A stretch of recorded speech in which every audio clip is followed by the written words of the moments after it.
guided by right core values, purpose, belief, good fellowship, and stewardship, together with an organization managed by thoroughbred business owners and seasoned industry leaders, in unison with a goal to achieve, we do not just commit, we deliver.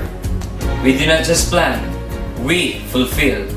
Ladies and gentlemen, this is Royal.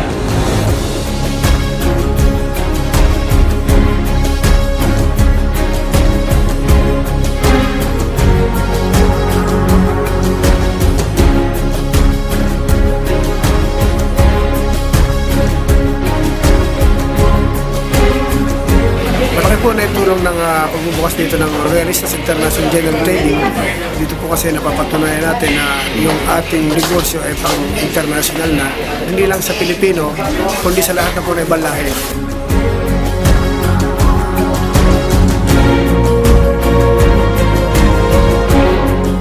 Nang kumita na ho kami dito, yung mga kapatid ko, nag-put up na rin ho kami ng isa pang traditional business na magkakasama pa rin ho kami. Napagtayo kami ng isang restaurant at the same time yung car wash na ito patatakbuhin po ng pamilya ho namin. Itong negosyo na to, ito ay bunga ng negosyo ng Royal.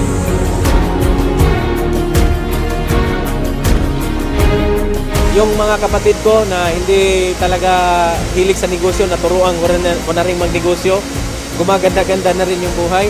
Parang naaambunan sila kung ano yung biyaya na nakuha ko sa Royal. Talagang napakasaya pala na ikaw yung nagiging instrumento na through Royal, natulungan mo yung ibang tao.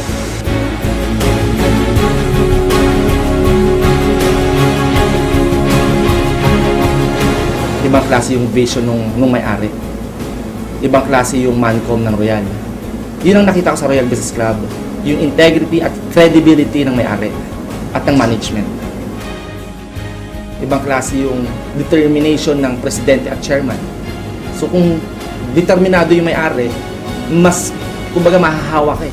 This kind of opportunity, especially with the management team that we have, with the heart of the chairman that he has, and the intelligence of our president and the COO, and the ability of our leaders, I am very sure Royal yung solusyon sa mga pangarap.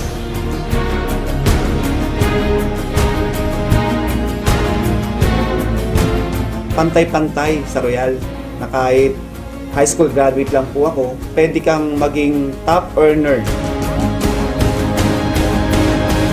Nagbibigay sila ng equal opportunity sa buong Pilipinas o buong mundo. Kaya nararamdaman namin na kami pala, binigyan din ng kahalagahan dito na kahit nasa Mindanao kami, talagang yung Royal, iniisip pa rin kami. Kaya nagpapasalamat talaga kami na nakita ng Royal yon.